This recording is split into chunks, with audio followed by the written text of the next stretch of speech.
Hi, fourth graders. For lesson 4 today, we are going to learn about the balance that is needed in nature and in different ecosystems. So we have some vocabulary to go over today. Our first word is balance.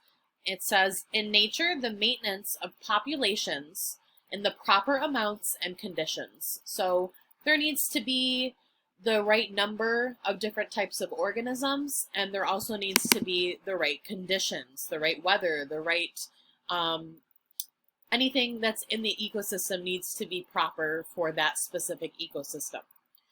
Wildlife are animals that live in nature. A safari is a trip taken to see or hunt wild animals. A reserve is an area of land where plants and animals are given special protection, so they're safe there. A herd is a large group of animals. A wildebeest is a large African antelope or deer-like creature with long, curving horns. An acacia is a small tree that has yellow or white flowers. Rely on means to depend on or to need. To upset, in this case, is not like to make someone sad. Upset means to interfere with, to mess with. A gazelle is an antelope or deer-like creature that runs very fast.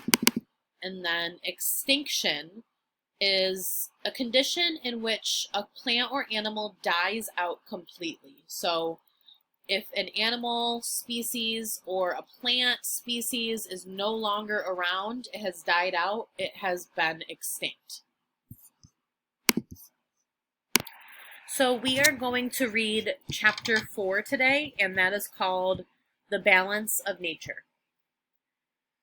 This photo was taken in Kenya, a country in East Africa. Kenya is famous for the wildlife on its grasslands.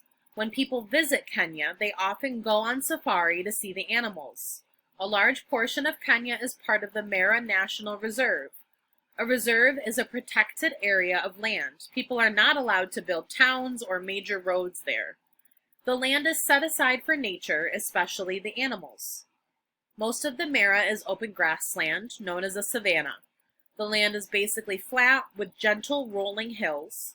There are some trees and bushes growing in the savanna, but it is mostly grass. In many ways, the Savannah ecosystem is like any other ecosystem. There are food chains with producers, consumers, and decomposers. And this is a photograph they were referring to. It says a savanna is basically flat with gentle rolling hills. Huge herds of wildebeests, zebras, and other consumers eat the savanna grass. There is plenty of grass for everyone. This also means there is plenty of meat for the lions. The Mara is known for its many types of acacia trees. Giraffes like to eat acacia leaves. Some ants in the Mara like to eat certain acacia seeds. The ants carry the seeds underground. They eat the fruit that surrounds the seed, but they do not hurt the seed itself. Instead, they leave it there in the ground where they ate it. That's how some acacias spread their seeds. This is another example of a way in which organisms rely on each other in an ecosystem. For their photograph, the caption says, giraffes like to eat acacia leaves.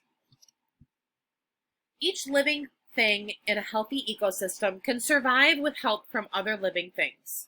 The living things depend on each other. Of course, not all living things survive for very long. Many critters are eaten by bigger animals. Most seeds do not sprout, but enough will survive to make sure life continues in the ecosystem. The savanna's grass eaters would probably be happy if all the big cats disappeared. However, if all the big cats disappeared from the Mara, this would upset the natural balance in the food chain. Cheetahs and other predators hunt the weak, sick, and young members of the herd. As a result, the strong animals in the herd tend to survive and have healthy young. No gazelle wants to be eaten by a lion or cheetah, but in an ecosystem, the predators help keep the population from getting out of control. If there were too many gazelles, then all gazelles might have trouble finding enough food. Cheetahs help make sure there aren't too many gazelles. The grasslands of the Mara National Reserve seem to stretch on forever. It's hard to imagine anything bad ever happening to upset the ecosystem of this vast, beautiful land. But if nothing bad ever happened, then the government of Kenya would not have bothered making this a reserve. Many animals were illegally hunted to near extinction.